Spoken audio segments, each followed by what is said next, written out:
Welcome back to Questing Beast, I'm Ben. This video is the third video in a series I'm doing on different rules that are commonly found in role-playing games. Previously, we looked at rules like initiative and encumbrance, and today we're going to look at armor. The goal of these videos is to examine all the different ways that these types of rules have been implemented in many different role-playing games, especially looking at the ways that you can hack and alter rules to fit your table, and to give you a good sense of how changes to these rules affect the experience of gameplay. Armor systems in role-playing games are especially interesting and are often quite contentious among different people who play RPGs, because they affect not just how much damage your character is going to take, but also how consistent combat feels, and the kinds of tactical choices that players can make during combat. We're going to be taking a look at the 5 main ways that I think combat tends to be handled in most role-playing games, and then at the end we'll look at a bunch of different add-on systems that can be used to affect each of these core systems in different ways depending on the kind of experience that you want to have. To begin with, let's look at avoidance armor. This is the system that Dungeons & Dragons uses, so it is probably the most well-known form of armor in any role-playing game, and it's one that people often have a lot of problems with. Not because it's a bad armor system per se, but because it doesn't make armor work the way that you would expect that it works. Avoidance armor just checks to see if your character was able to be hit or not. So if your armor class is 17 or something like that in D&D, the attacker is going to roll an attack roll and try and get 17 or higher on that roll. If they do, then they have done damage to you and they'll do a die of damage or maybe just flat damage against your character. And if it is lower than your armor class, then they do nothing at all. This creates this very binary, yes you hit, no you didn't situation, and people don't tend to model armor like that in their heads when they're thinking about armor. Now, I think the reason an armor system like this was used was because D&D was originally more of a war game. You had a lot more characters on the table in play at a time than you typically do today. And so when you have lots of characters, then this very quick check of did it hit, did it not hit makes a lot more sense. This is especially true when, as in early versions of D&D, all damage from all weapons was a d6. You could just say, oh, these 3 people were hit this round, I will roll 3d6 and we'll apply it to each of them. The goal here is speed and simplicity. It has very low bookkeeping, and rather than reducing the amount of damage that you take on one particular hit, it reduces the amount of damage you take over time. This whole system tends to make combat feel a lot more swingy, and it makes armor feel lucky rather than protective. If you miss, then you do no damage at all, which can feel pretty bad if you're the one attacking, but it feels great if you're on the receiving end. And if you do hit someone, then your damage is not being reduced by any factors, you just deal your damage. You could have multiple rounds of combat where nothing is happening, where you're just doing no damage round after round, and then suddenly everyone is doing lots of damage all at once and boom, combat's over. That swinginess and that excitement is something that people might be really into or really not into depending on your group. But for groups that want a lot more simulation and more realism in their role-playing games, it can feel not so great because it doesn't model things all that well, especially when it comes to area of effect or environmental effects, right? If you get hit by a blast of flame, it's not a question of whether you were hit or not because the flames hit you. It's how much that armor protected you. And in a situation where you have avoidance armor, it doesn't handle that well.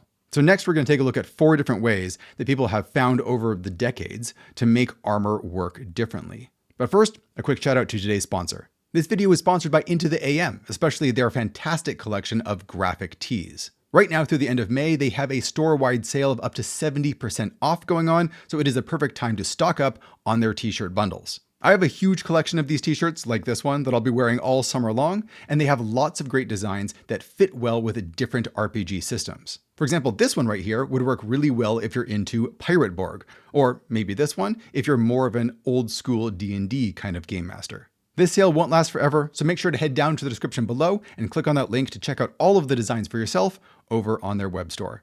These are some of my favorite t-shirts of all time, and I cannot recommend them highly enough.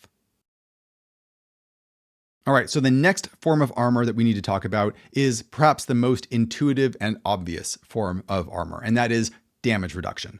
This is the kind of armor to use if you want armor to feel fairly realistic and you want your characters to feel armored. You want them to feel protected. Whenever someone deals damage to you through any means, you simply subtract that damage by your armor's damage reduction value, and then the final amount is what you actually receive. Keep in mind that using armor like this is going to disproportionately affect weak attacks. So if people have a build or a strategy where they're doing lots of small attacks against you, then this armor is going to defeat that very effectively. It's going to incentivize players to do fewer attacks, but make them very powerful and impactful so that you break through that damage reduction and actually get something done.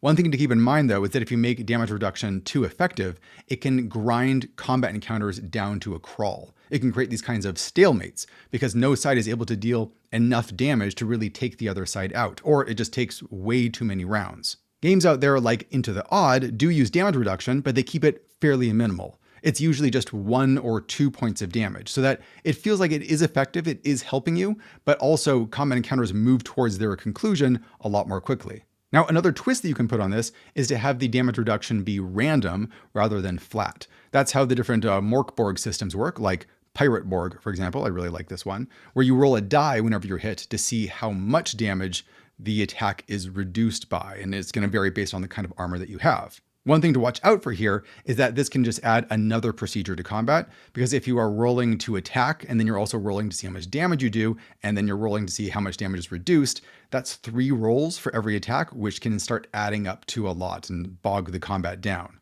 If I was doing random damage reduction, then I would probably maybe remove random damage rolls and make damage just flat so that there was less rolls I had to worry about.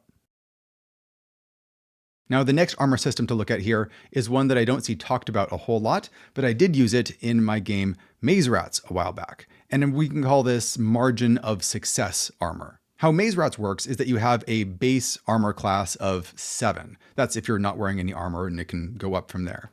Then when someone attacks you, they make an attack roll, which is done with 2d6. They add a bonus to it, and they're trying to get above your armor class, just like a normal D&D.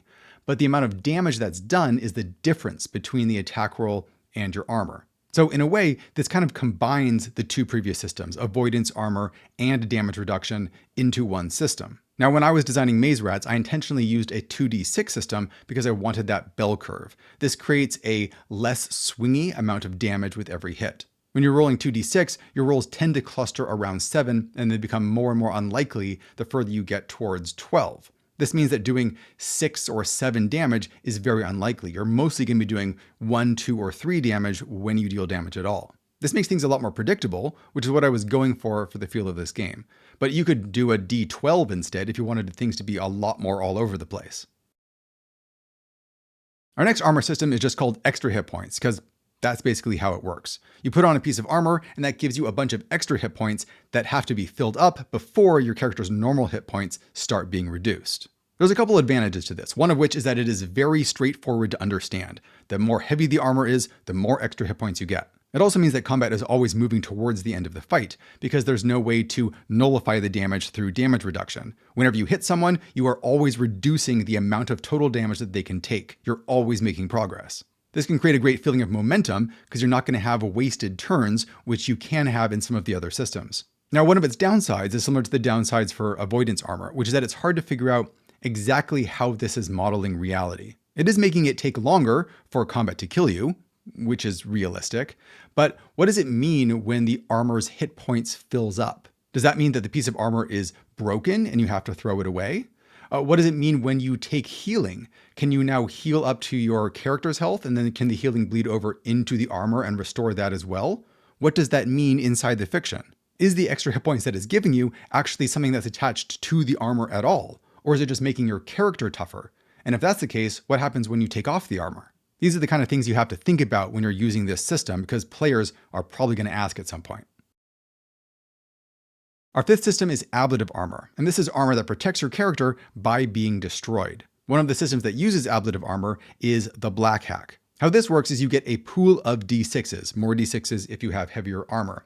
And the idea here is that whenever you take a hit, you can ignore all damage from that hit by removing one of the dice from the dice pool. So I think heavy armor gives you 4 dice, so basically you can ignore 4 hits. However, the issue is that after combat is over, now all of your dice are gone and you're not protected at all. You can try and repair your armor, and you'll be rolling those d6s to see if they are repairable. Heavier armor, the stuff that's made out of metal, is much harder to repair, but you get more dice. Whereas like cloth or leather armor is very easy to repair, but you only get 1 or 2 of them. Now, ablative armor can be automatic, where someone hits you and you're just forced to do this, or you can make it voluntary, where you decide when and if the armor is going to break to protect you. A really famous example of this is the shields shall be splintered rule from the blogosphere, where if you are carrying a shield, you can always ignore damage from 1 hit at the cost of destroying your shield. But it's up to you. If you run things this way, it turns armor into a consumable resource that generates interesting decisions for the players.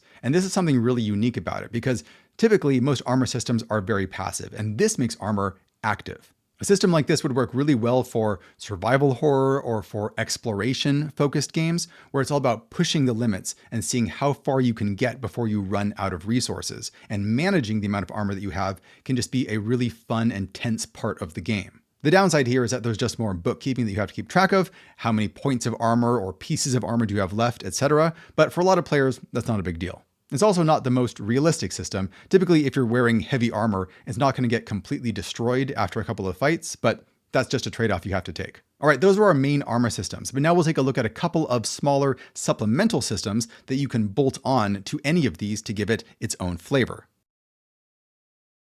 The first of these is piecemeal armor. This is where armor is not just one huge suit that you put on, but instead you track each individual piece of armor. What is your helmet? What is your gauntlets? What is your leggings? What is your chest protection? And so forth. This can be a lot of fun for players who love a lot of customization. They want to figure out what their character looks like. They don't want their helmet to match their greaves and so forth. It's also great for players who love loot. They love opening up a chest and finding out, oh, there's some unique, ornate, engraved dwarven leg plate in here, and they slap that on their character, and they like visualizing how that looks and how it affects them. Using piecemeal armor makes a lot of sense if you want the granularity of tracking hit locations, and having rules for called shots where you can shoot someone just in their arm or in their eye and things like that. RuneQuest is a really great example of an early role-playing game that used this, and they combined it with a damage reduction system. So if you hit someone in their arm, you would check to see what kind of armor was on their arm and how much that reduced the damage to that body part. Another supplemental system that you can use is armor resistances. This is where you have different kinds of armor that are able to resist different kinds of weapons or different kinds of damage. For example, you could have some armor that is better at resisting piercing attacks or slashing or bludgeoning, but also magical things like fire damage or ice damage. Now, there's a number of different reasons why you might want to use a resistances system. One of the big ones is that it creates a lot of differentiation between the different kinds of weapons. Now, there's a reason to use a spear over a sword because you know the kind of armor that that guy is wearing, so this weapon's going to be more effective. This rule also works really well if you're in a campaign that focuses on monster hunting or tracking down an enemy, where the goal is to know your enemy and prepare ahead of time. This rewards that preparation by giving you more damage against them, basically. The big downside is that a system like this creates a lot of things that you have to keep track of. You have to keep track of the different resistances of all the different pieces of armor, how all the different kinds of weapons work, how they interact with each other, and so forth. But if you have players that are real weapon nuts and they want all of their weapons to really feel different, a system like this is almost necessary. Now, the last of our supplemental systems to think about is armor downsides. And armor, especially heavier armor, needs to have a downside of some kind, or people are just going to pick whatever armor is best and stick with that. The downside could be reducing your character's speed or initiative if they're wearing really heavy stuff. Or if you have an exhaustion system, that can start stacking up if they wear their heavy armor for too long. Perhaps a bunch of activities are much more difficult to do or are impossible, like sneaking or swimming or climbing. Not being able to cast spells is a big one that a lot of systems use. One downside can be price, of course, where the more effective the armor is, the more that it costs. But this only works so well because players can perhaps steal it or grab it off the body of an enemy foe, or even just save up enough that they buy really awesome armor and then they never have to think about it ever again. Price as a downside, I think, works really well when you have armor that can degrade or get broken, so that players have to keep buying armor over time, which keeps up the downside. And of course, one of the biggest downsides to armor is just encumbrance. You want to wear really heavy, effective armor, you just can't carry as much other stuff. Now, of course, this only makes sense if you are using an encumbrance system at all. See my previous video. But the way that I do it in Knave 2nd Edition is that every point of armor that you're carrying takes up one of your item slots. So your base armor class is just 11 if you're not wearing any armor. And then for each piece of armor, because I do a piecemeal system here, like if you have a helmet that adds +1 to your armor class and takes up one slot, and then you want to wear a gambeson and then chainmail and then also a breastplate, that's 3 more points of armor, but that's taking up 3 more slots. So if you want to start the game totally decked out in 7 points of armor, then that's something that you can do. But if you do it, you'll hardly be able to carry anything else. So what are all the things you need to think about when you are designing or tweaking an armor system for your role-playing game? You should think about how much simulation and realism that you want versus the smoothness and the speed of play. Do you want combat encounters to be more swingy, or do you want them to be more predictable? And how much armor do I want the characters to have? Because if I give them too much, this can slow combat down and create these stalemates where no one is able to actually prevail. Do I want armor to just be a passive system in the background that I don't have to worry about? Or do I want it to create active, interesting choices for the defenders during the combat? Can I actually combine several of these systems together to create a unique amalgam that does what I want it to do? For example, in Knave 2E, I'm using piecemeal armor, but it's also the avoidance armor from standard D&D. And then on top of that, I also have a shield shall be splintered rule, where you have ablative armor in breaking a shield to block one attack. But most importantly, think about the experience of combat. What emotions, what feelings do you want the players to have as they're playing through an encounter? Do you want to create tension in combat where they wait for that one big hit to finally land? Or they stress over whether they should break this piece of armor or not? Do you want the players to feel really robust and protected in their armored suits, where they march around like tanks on the battlefield? Maybe you want to create a sense of momentum where there aren't any dead turns, and even when you have a weak attack, the end of combat is always approaching faster and faster. These are the kinds of things to think about. Think about the experience you want the players to have, and then let that guide the mechanics that you choose. Anyway, I hope this video was helpful to all the game masters out there, whether you are designing your own system or just tweaking one to make it perfect for your group. Let me know in the comments below if there is a great armor system that I missed in this video, or if you just have one that you need everyone to know about. Thanks for watching, everybody. I'll see you next time.